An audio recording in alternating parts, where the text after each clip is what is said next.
Good evening, everybody. Welcome to Principles of Marketing. I am Professor Raft. We're recording a live session here with our class.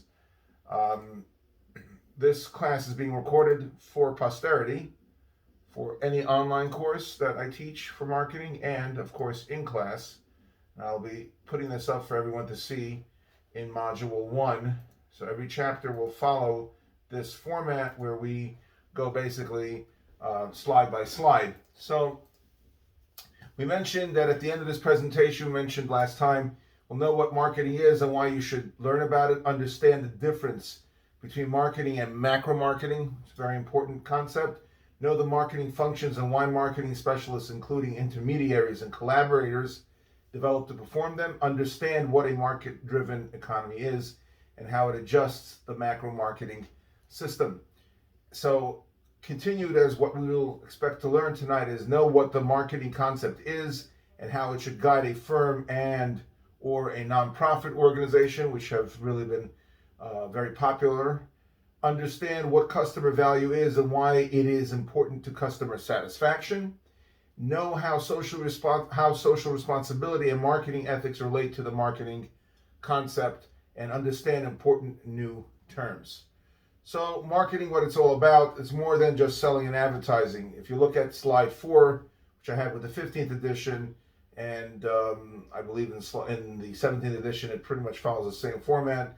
You see a bunch of people with different bicycles. And the reason for that is that there are different sub-markets, target markets, that ride bicycles. It's not just one generic market. That's where it starts, but it filters down. So you have people that need children's bikes with different various needs, such as safety and style.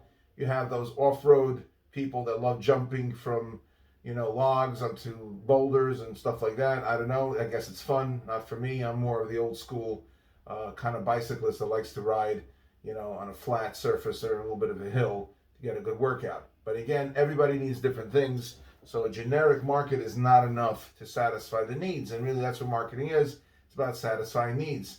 We move over to slide 5. We look at the various steps that are taken in order to properly service the needs of people. So the first step is analyzing the needs of people who might buy a bicycle, to understand why and what they'll buy, where in the world they live, and when they want to buy it. That's a part of the determination. And then identifying competing companies that also produce bicycles and see what lines they produce, predict the designs of bikes through market research, frame, handlebar styles, all the different components, wheels, brakes, etc. Determine whether to sell bikes directly to consumers or through retailers, and if retailers, which ones should be used, especially in the bicycle market. It's very specific. Certain retailers can only sell certain types of bikes. Only certain people can sell Trek, Iron Horse, things of that nature. Decide how to tell potential customers about the firm's bikes, whether through social media, traditional print, etc. Estimate the prices potential customers are willing to pay for their bikes, and if the firm can make a profit selling at those prices. Remember, both needs have to be satisfied. And of course, figure out how to provide customer service if a customer has a problem after buying a bike. We move on to slide 6, understanding that marketing is important to you. Marketing is important to every consumer. People bear the cost of marketing through the price. It's included. Believe it or not, every time you buy something, a certain portion of what you pay for something is for marketing. Everyone buys or uses products or service, so of course, that's why it's so important to every consumer. People shop and are exposed to advertising and provide information to businesses. We are basically bombarded with thousands of ads all the time. I can't even imagine how many hundreds, if not thousands, of pieces of stimuli hit us on an average day. Marketing is important to your job, selling your ideas, selling yourself when you're looking for a job. Marketing offers career opportunities for those that are interested and are creative and show an aptitude and a flair for it. Organizations exist to satisfy customers. Marketing contributes to ultimate success. Marketing is also important to your next job, as I mentioned before, because you have to market yourself. Marketing affects innovation and, of course, the standard of living, stimulates research and innovation, creates new improved products to improve people's lives, and generates a higher standard of living as such. And remember, if a country has a low standard of living, or is what we call like a third world nation, marketing, most of the goods, the luxury goods that we seek, are not going to be successful in that area. Move on to slide 8. talks about the key issues.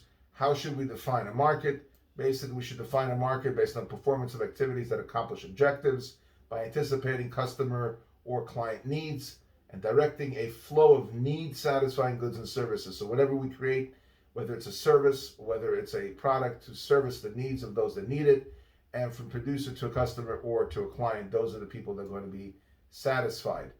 Marketing, basically, managerial marketing is done by organizations. Beyond that general definition, there are several specific aspects of marketing that marketers should consider. Marketing applies to both profit and nonprofit organizations. More than just persuasion, it's really trying to build a brand loyalty. And of course, it involves exchanges, it involves building relationships. Of course, it doesn't do it alone. It needs every part of the business to support it. Of course, needs are the satisfaction of needs is necessary. And as I mentioned before, it applies to both for-profit and non-profit. All right, let's move on. Marketing stimulates new ways to identify customer needs. Creative marketing manager always looking for innovative ideas for products that really meet customer needs.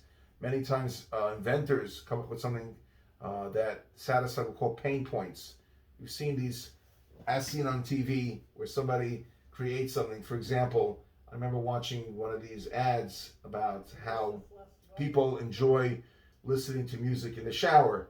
The problem is you can't really bring a radio into the shower unless you want to electrocute yourself or destroy your radio. So this individual who needed the music in the shower came up with a wireless speaker that could be connected to their phone, not next to the shower, that has a suction cup on the back of it, and you just affix it to the shower tile, and you can listen to music and sing along in a waterproof, safe environment. And why was that created? Because people need music in the shower. Apparently, it's something that a lot of people like to do. I know my teenage children love listening to music, even while they shower or take a bath. And this is something that came about as a result of that need. Okay, moving right along to slide 11, macro marketing. Macro marketing emphasis is on how the whole marketing system works. Macro, that's the whole system. Every society needs a macro marketing system because it helps to match supply and demand. If there's a mismatch, you have issues economically. Different producers in a society have different objectives of who and what they're trying to satisfy, resources and skills. Every consumer has a different set of needs, and you have to analyze whether or not you want to satisfy those needs, if it's worthwhile to you. System must effectively match consumers and producers. Functions of an effective macro marketing system: delivering the goods and services that consumers want and need, getting products to them at the right time, in the right place, and at a price they're willing to pay.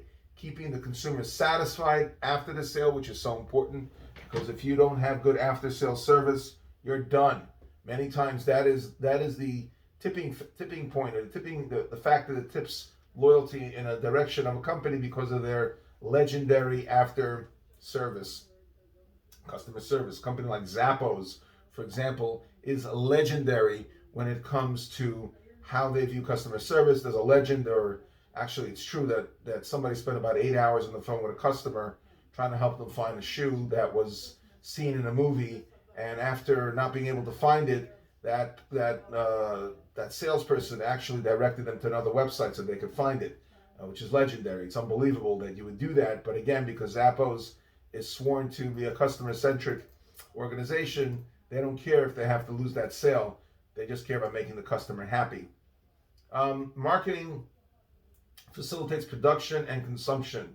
Exhibit 1.1. Discrepancies of quantity and discrepancies of assortment, different styles necessary to satisfy the needs of people. For example, you buy a minivan. There are many different types of minivans. There are those that are high-end, top of the line, even within a particular class, sunroof, faux wood, fancy, huge display, big backup camera, specialized speakers, whatnot. So sometimes there's a discrepancy between the quantity and, of course, the assortment. And, of course, this complicates exchange between producers and consumers. The key is to match the correct amount of supply with the correct amount of demand, and the supply should be such that it satisfies the main needs of people. The key issues: production sector specialization, division of labor results in heterogeneous supply capabilities. which is good because you want to be able to have heterogeneous, different supply capabilities. You don't want to have necessarily the same type. Consumption sector, heterogeneous demand for different goods. That's what it means. Different people demanding different goods and services, and when and where they need to be to satisfy needs and wants. Discrepancies of quantity. Producers prefer to produce and sell in large quantities, obviously, because they want to make as much money as possible. Consumers prefer to buy and consume in small quantities. Take a store like Costco. Costco does that. They prefer to sell it in bulk, even though most places don't sell. I don't know about you, but I don't usually buy 3 gallons of mayonnaise at a time. But Costco, quote unquote, gets away with it because that's their store format, and many people are interested in buying in bulk.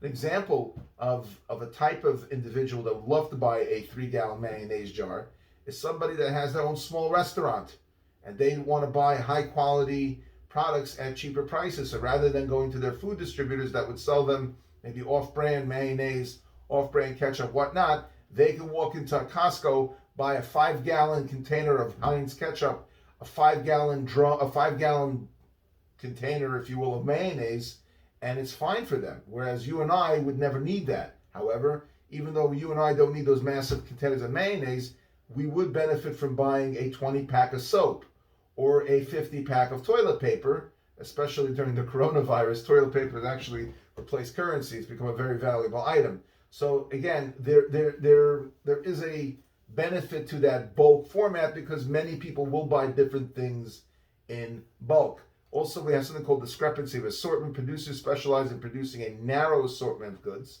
because if you sell too many types of goods, it'll cost you a lot of money to produce those nuanced goods, and you may not have enough buyers to match up with those goods and services. And of course, consumers want and need a broad assortment, so you have to have that happy medium. And I guess through proper marketing research, you're able to match or actually deal away with the discrepancies of assortment, have the right amount of assortment, not too many product lines, not too few product lines, just enough to satisfy the bulk of your target markets. Spatial separation, producers tend to locate where it's economical to produce, while consumers are located in many scattered places. So of course you have to bridge that gap and have good infrastructure to get the product from your warehouse through the local channels down to your customers. And also there's something called separation in time. Consumers may not want to consume goods and services at the time producers would prefer to produce them. Maybe they want to produce in a certain time of year where it's easier for them, and time may be required to transport goods from producer to consumer. So again, there's a timing issue. Separation of information. Producers do not know who needs what information, where, when, and at what price, so they have to do their marketing research to find that out. Consumers do not know what is available from whom, where, and when, at what price, so that's why good marketing helps get that information out to people so people know where it's available, what price it's available at. Separations in value. Producers value goods and services in terms of costs and competitive pricing, more of an accounting, cost accounting framework. Consumers value them in terms of satisfying needs and, of course, their ability to pay. Just focusing on ability to pay, many companies will come up with clever ways of helping people buy things, such as your Ashley Furniture, Raymore Flanagan. They'll give you 60 months interest free to pay off something, which is amazing if you think about it. That's 5 years interest free. You can pay off a couch 6 times over. I know whenever I bought musical instruments or things of that nature from Sweetwater, they'd give it to me for 4 years interest free. As long as I paid my minimum every single month, I would be able to buy whatever it is that I wanted for like $30 a month. And of course, they matched what they're selling with my ability to pay and made it doable. Separation of ownership. Basically, producers hold title to goods and services that they themselves do not want to consume, obviously. No company needs 60,000 pairs of shoes. You can't wear all 60,000 pairs of shoes. Consumers want goods and services that they do not yet own. So again, it is in their best interest, companies, to get rid of, offload these products as soon as possible because they don't want to keep it. Because remember, there's storage costs. And anytime you have something in a warehouse, there's always a danger of it taking a walk, getting damaged, becoming obsolete, going out of style, etc. Anybody have any questions thus far? Okay. It's very clear the way things are set up over here. Just want to explain this. This is the main slide, but much of the time I am lecturing or discussing from down here, which is the instructor notes. You probably won't find this version if you were to buy the book and get the CD, whatever it is that they come with, because this is what I receive to be able to, get the message across. And I think it's very valuable when I give you access to these slides, because it has all the information that the book would have pretty much in short form. Slide 13, this is in Canvas. If you look at the module section of Canvas, every single week you have a different set of PowerPoint slides. So it's all there in Canvas. Summary overview. Marketing is needed to overcome the difference between maximizing production efficiency and the preferences people have for consuming products and services. So production versus what people want. You don't want to produce too little, too much. Again, too much, you wasted money. Too little, you're not satisfying needs. What is economies of scale? Basically, it's the ability to lower your costs through having good cash flow, being able to buy the raw inputs, and of course make a lot of something, so you bring down the unit cost. As production increases, the cost of each unit of production decreases as a result of that. Marketing helps companies find more outlets for products, and of course the more outlets you have, the more you sell, the more cash flow, and it just creates a moving kind of like a tornado, if you will, a good kind of tornado, where take the money that I make, buy more product, lower the price even more and more and more, and make it more accessible and more appealing to people. Effective marketing links producers and consumers, so it's kind of like a shotgun, it's kind of like a matchmaker. Consumers' needs and patterns of consumption differ from how production facilities operate effectively. Marketing activities create more efficient links between consumers and producers. They think of better ways, more efficient ways to get the word out. One of the ways that is popular now is using social media through various mathematical algorithms to understand the needs and wants of people. For example, if you go on Amazon and you purchase something, and you purchase enough of something, Amazon will kind of build a profile of you, and then will say people like you have also purchased things like this. For example, let's say I buy a guitar from Amazon, okay? Chances are, then I buy guitar picks, guitar strings, then they're going to say people like you also buy guitar cases, guitar amplifiers, guitar books, and other guitar equipment, guitar effects pedals and whatnot.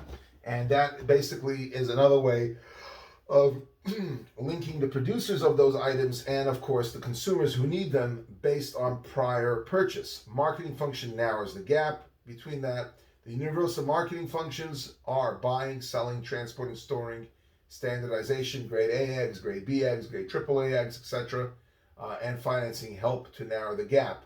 And of course, financing. The better the financing terms, the more the people will be willing to buy. Understanding, that, for example, if I buy a couch and a recliner for $3,000, most people don't have the $3,000 to just plunk down and pay in one shot. But if you break it up, 50 or 60 bucks a month, it's much more likely that somebody will be freely willing to buy that without any issues. Slide. There is no difference between marketing and analytics. It's all one world. You need to have the analytics. You need to have marketing research. You need to have the mathematical number crunching in the background to make sure that your marketing dollars are being used effectively.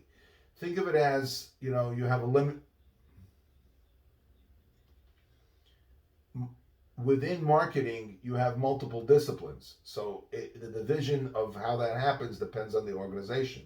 You could have a marketing department, which is the generic term for the department, but you'll have subdivisions, people that are involved with product design, people that are involved with the actual promotion, people involved with buying media, basically being media purchases to buy time on the radio, to buy time on television if they so choose to use television, which is becoming less and less popular. And then you'll have your number crunchers, your people that love mathematics, figuring out different mathematical formulas to run algorithms to be able to predict what people want. And if everything is done correctly, and you understand mathematically what people want, and you have the marketing research, both the quantitative, meaning the mathematical aspect, and the quantitative, then you'll be able to make effective decisions of what to produce. And once you know what to produce and who you're producing it for, then the promotion aspect is that much more effective. Because remember, if you don't do your homework, you're not going to understand the lesson. If you don't spend the time to understand who you're marketing to, what they want exactly, then you're not going to produce something that they'll want. You're going to produce something that you think they want. And if what you think they want is not correct and not accurate, you'll have a lot of leftover product.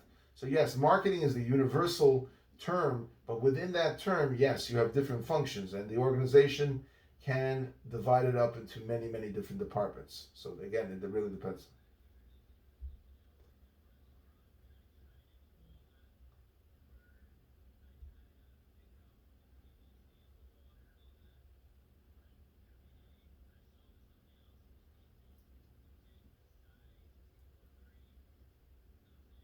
Fickle, it kind of, so the way to deal with a situation like that is to have the most standardized items in your store that you'll be able to, in a way, be able to properly, service the needs, and that's very, very important. Try, obviously you can't buy every type of product out there. It's impossible for you to do that. You can't satisfy. One guy will walk in and will want, I don't know, let's say you were doing a dairy restaurant, one guy will want fettuccine Alfredo, the other guy will want something else, and you can't have 15 types of cheese in stock because it's just too expensive and it'll go bad. So what you need to do is to have as much product that can be used for as many different things. So it takes time, as you see a rhythm being established within the within a month, then you see, well, we need to buy X, Y, and Z to be able to satisfy the main group of customers.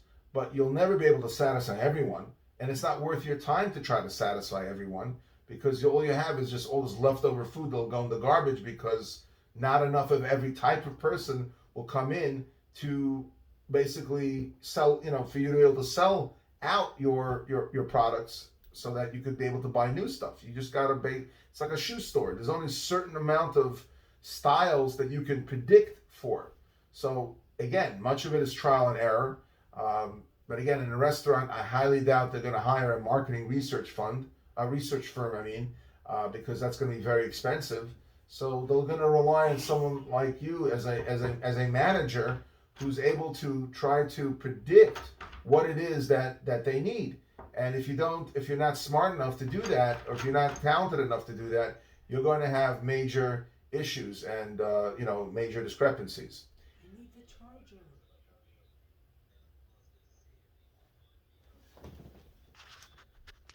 Okay, we continue on slide number 14. We went through buying, selling, transporting, storing, standardization as some of the key issues in the universal functions. Also, we speak about financing, provides necessary cash and credit to produce, transport, store, promote, and sell, which is very important for businesses to be able to finance. Also, within the financing realm, you being able to offer financing to your customers, risk-taking, bearing the uncertainties that are part of the marketing process. And as one of you mentioned, having run a restaurant, the risk is tremendous. Overbuying, underbuying, not knowing the exact amounts that you need, which can be quite disconcerting. Effective marketing basically provides consumers with a variety of ways to meet their unique needs. Most companies have few locations but would like to purchase worldwide to be able to break into new markets. So marketing helps to bring producers and consumers together. For example, acai berries are popular in the United States as a supplement and as an ingredient in juices and smoothies. I know you go to any of these health places, like acai is very, very popular. Many marketing functions are needed to overcome the spatial separation between Central and South American farms. Getting it, acai, yeah, acai. I'm sorry, acai. Acai. Yes, I always. Okay, I appreciate it. Yeah, acai berries, acai. Okay, yeah. Well, you're from South America, so I'll defer to you. Acai. These berries come from South American farms, so there's spatial issues of getting it from South America to America and storing it properly. If it's not stored properly, it'll probably go bad very quickly. You have to have the right temperatures, and of course, getting it to you in the way that you want it when you want it. Who performs marketing functions?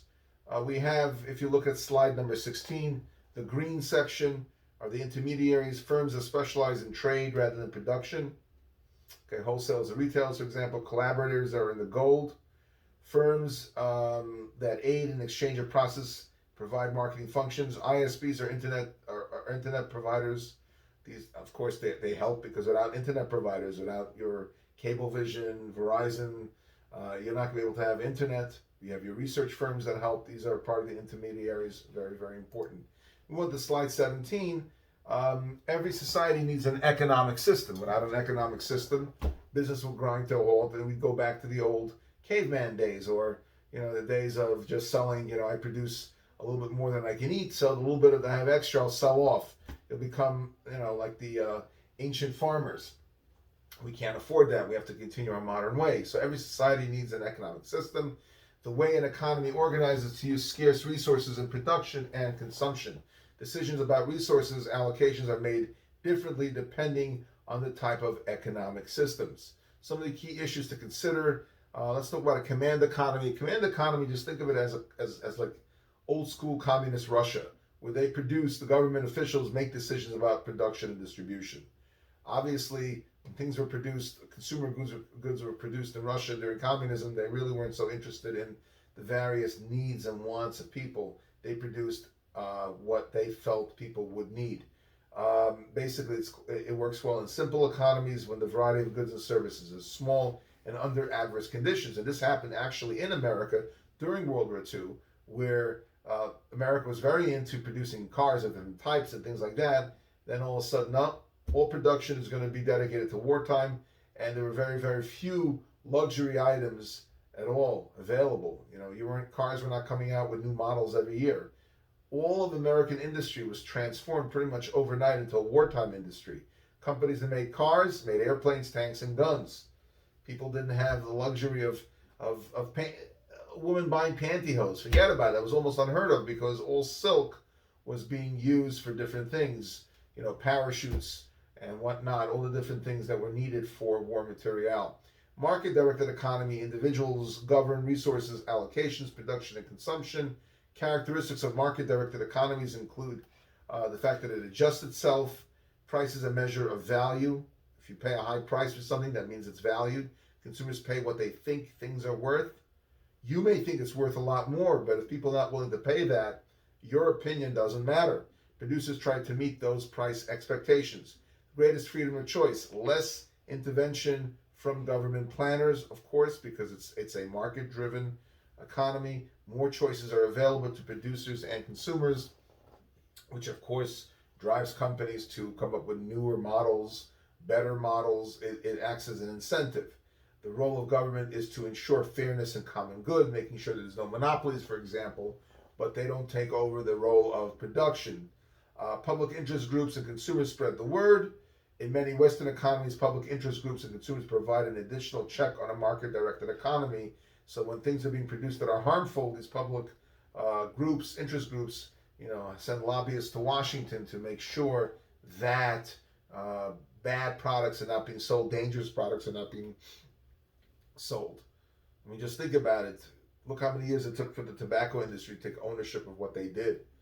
Car companies didn't put seatbelts in until the 1960s, until Ralph Nader wrote a book, Unsafe at Any Speed, to kind of pressure them. Look how many years it took for airbags to become standardized. Things take time. Things don't happen overnight. All right, model of a market-directed macro marketing system.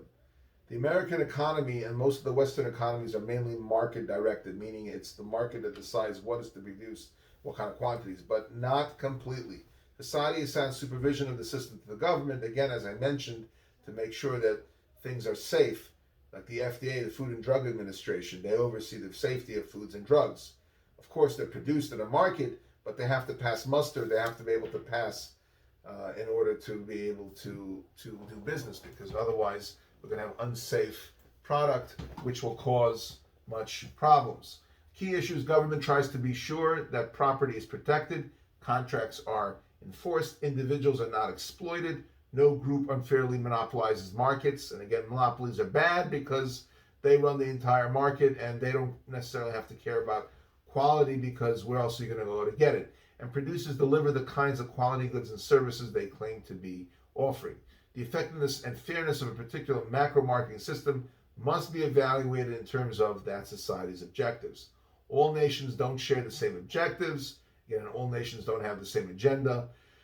Whether a system is judged fair or effective depends on the objectives of that society. If you have a society that's based on fairness, such as democratic countries like ourselves, England, Germany, then of course their system of what is tolerated as far as production is different than third world nations where they don't care about it as much.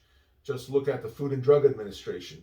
Anybody ever read a famous book written by Upton Sinclair called The Jungle? I don't know if has anybody ever heard of that book, The Jungle? Anybody ever read The Jungle? It's a great book. It's a small book. Upton Sinclair was a news reporter. They called him a muckraker. Muckrakers were the ones that would always run these stories about companies doing bad things, exposing them. We have that on like ABC, Nina Pineda, News on Your Side, shame on you report if a company's not behaving properly. And they basically pointed out how in Chicago, the meatpacking industry was producing meat that was rotten, rancid, dangerous work conditions. And it wasn't until that story was exposed that the FDA came into being. America is very good at solving problems after they manifest themselves. It's like 20/20 hindsight. Instead of being proactive, many times America is reactive, which is quite dangerous. Okay, slide number 20. Marketing's role has changed a lot over the years. So let's go through some of the different epochs, different times in the marketing world. We had something called the simple trade era, when families traded or sold their surplus output to local distributors. And that's what I was alluding to in the beginning. Like, you produce more than you can eat. Whatever's left over, you brought to the farmer's market, sold it for a profit. So that profit helped you buy more seeds and more things to plant for the next year. And of course, whatever you consumed. So that's how you subsisted. And if there was a famine, God forbid, then I don't have to tell you what happens. Production era, when a company focuses on production of a few specific products, perhaps because few of these products are available in the market. The sales era, when a company emphasizes selling because of increased competition.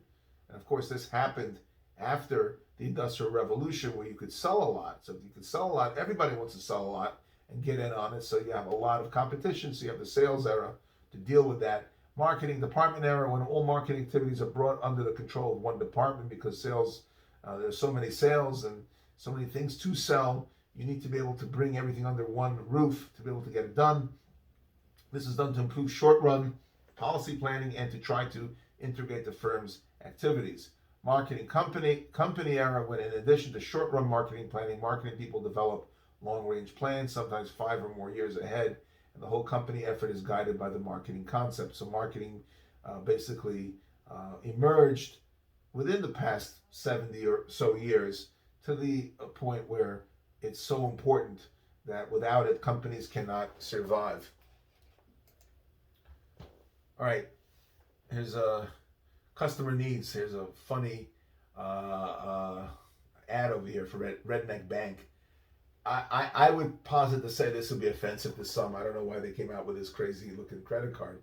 But in the past, many banks created products but left it to the marketing department to sell them. In today's more competitive environment, banks are doing research to discover customer needs. One of the companies I love is the Barbarians, Capital One. I don't know if you've seen those commercials where the Barbarians are an actor in this, trying to convince you to buy or use their credit card, and it's quite funny. And banks needed to do this because selling credit cards became a very bland thing. In order to do that, they had to invoke the use of different characters. The same was true with car insurance, the Geico Gecko, and all the other cast of characters in the Geico repertoire. You have Mayhem, for example, I think for Allstate, and Flo for Progressive. All these ploys were used to sell these products. Key issues: a bank that develops products that meets the user needs will have more satisfied customers. A bank of Wichita's added an online branch. It decided to use an untraditional approach and called it Redneck Bank, I guess for shock value. Redneck Bank offers customers flat-out free checking and convenience served with a healthy dollop of humor. The approach has been successful as the small bank from Oklahoma quickly added customers from all over the United States. And that was just cute to have that thing called Redneck Bank. All right, here we have the marketing concept. Basically, the cornerstone of the marketing-oriented company is the marketing concept. Key issues are production orientation, making whatever products are easy to produce and then trying to sell them. That's one way that people produce. And then there's the marketing orientation, trying to carry out the marketing concept, which is offering consumers what they need. Production orientation is not healthy. Again, it's kind of like the command economies mentality. Within the marketing concept, we have to understand that there are customer satisfaction, that the customer satisfaction needs, which guides the whole organization and what it stands for and what it's supposed to produce. The whole company works together to satisfy customers. It requires that the company be profitable. Some organizations consider the triple bottom line, as mentioned above, which measures an organization's economic, not above, but the triple bottom line is more of an ethical manifestation of business in that it measures an organization's economic, social, and environmental outcomes.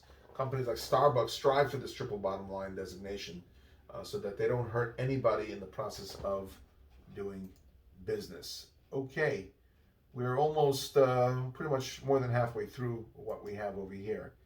All right, the next couple of slides are summary slides, which you can read on your own of stuff we spoke about. Move on to slide 26, the marketing concept and customer value. To better understand what it takes to satisfy customers, it's useful to take the consumer's or the customer's point of view. What is customer value? It's the difference between the benefits a customer sees from a marketing offering and the cost of obtaining those benefits. Listen, is it worth the cost? What are the benefits? If I spend a lot of tuition on this particular program, yes, it's a lot of money coming out of my pocket, but I will do it gladly because there's a greater chance that I will have the ability to get a higher paying job. And if that's the case, then it's worth spending the money on that. Why do people spend money on private schools?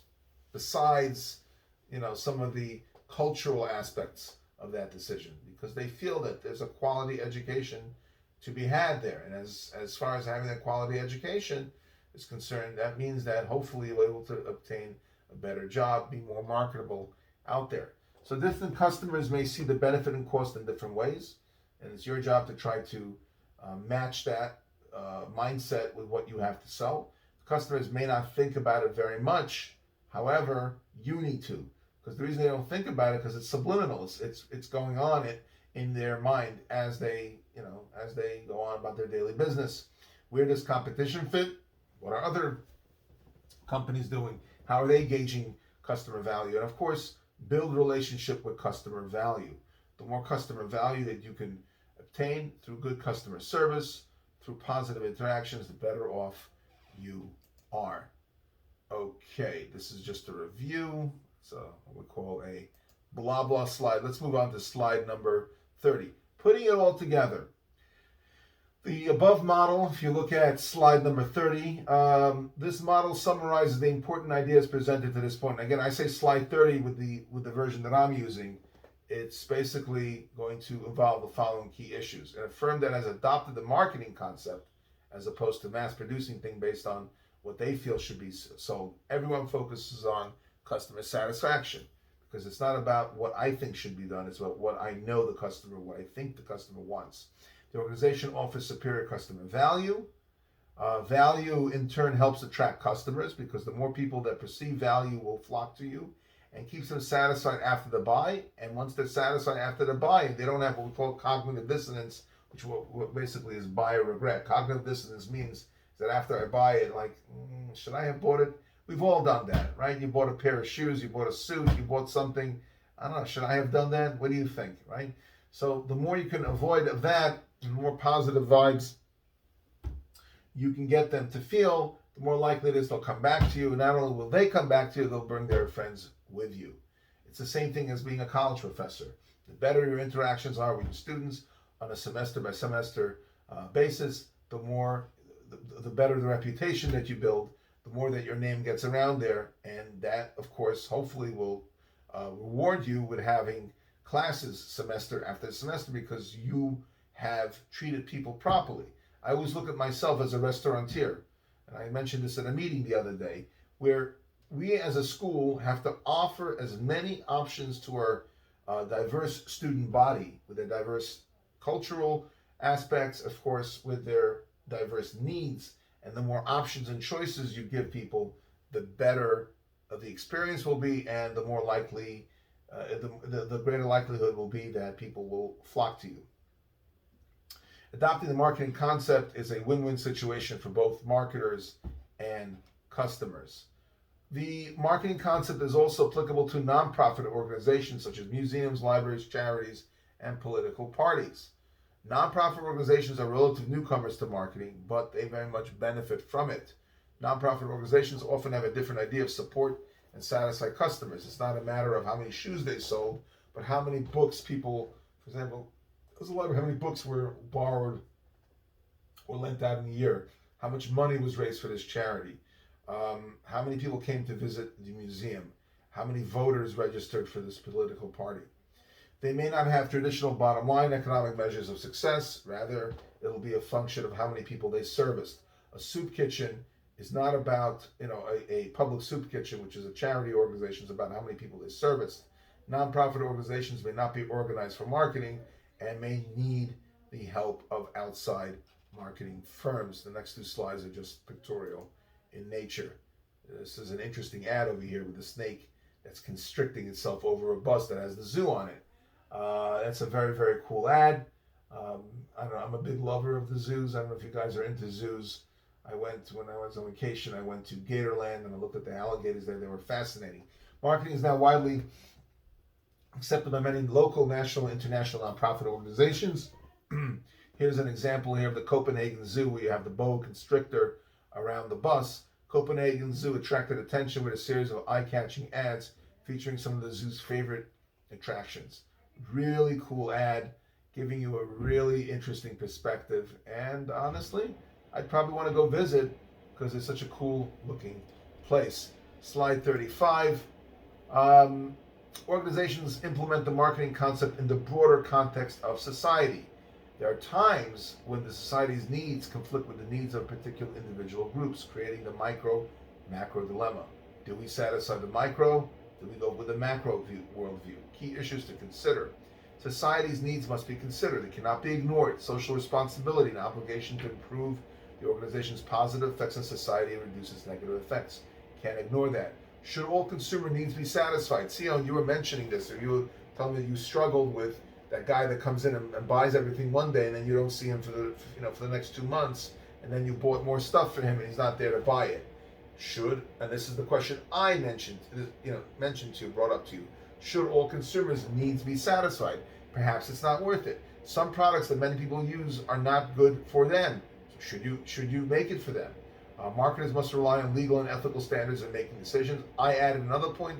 Should consumers need to be satisfied if it will not be profitable to you, but it's good for them?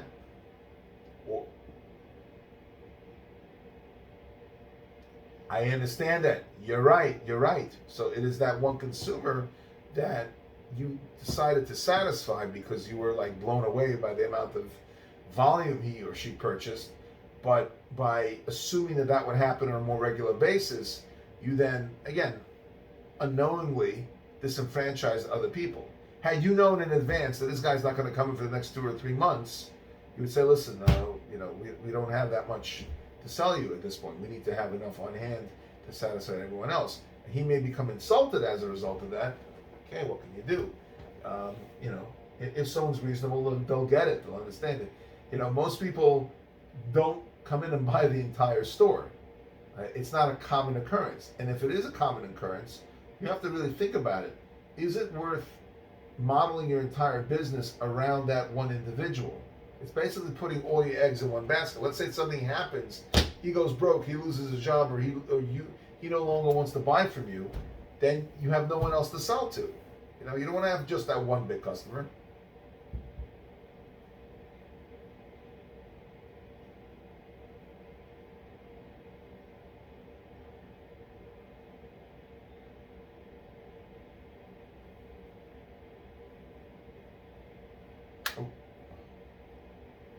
Right, and when he did it, it's great, and you knew you were going to get it done. But again, it's always a matter of, do we service one customer, do we service many of them? I had this whole argument with a job that I worked at, where he was just happy having his 5 or 10 main customers. He didn't want to have more customers. I'm like, why not? Let's say the economy goes kaput, and these big accounts that you have are no longer able to buy from you because they don't have the income that they had before. What are you going to do then? But again, many people are very short-sighted. They just go based on what makes them more money in that particular quarter, and that's not good. Another question you have to ask: do all marketers act responsibly? Sometimes firms or individuals advance their own short-term interests, and at the expense of customers. When products are complicated, consumers may be vulnerable to unscrupulous sellers who sell them what they want. What if it cuts into profits? Some marketers are adopting a long-term view.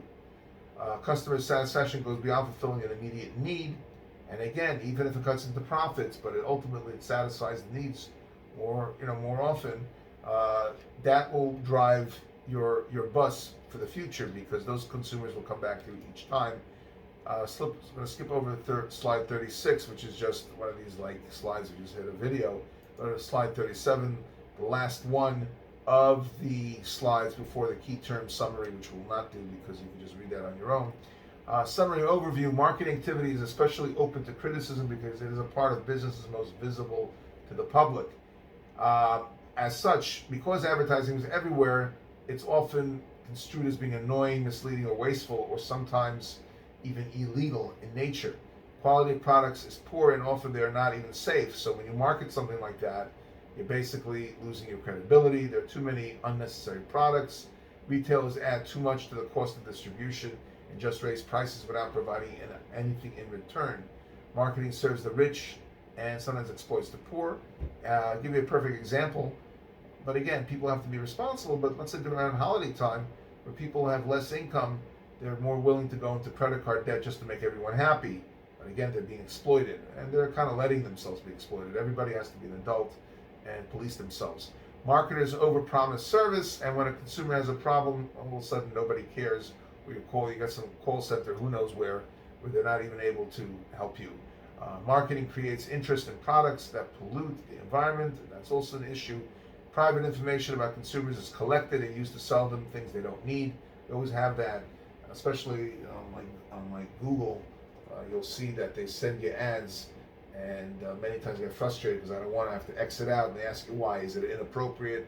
It's not, some other reasons. It's quite annoying that they do that. Marketing makes people too materialistic and motivates them toward things instead of social needs. Easy consumer credit makes people buy things they don't need and can't afford, and as such, driving them further and further into debt. So that concludes the summary of what goes on in Chapter 1.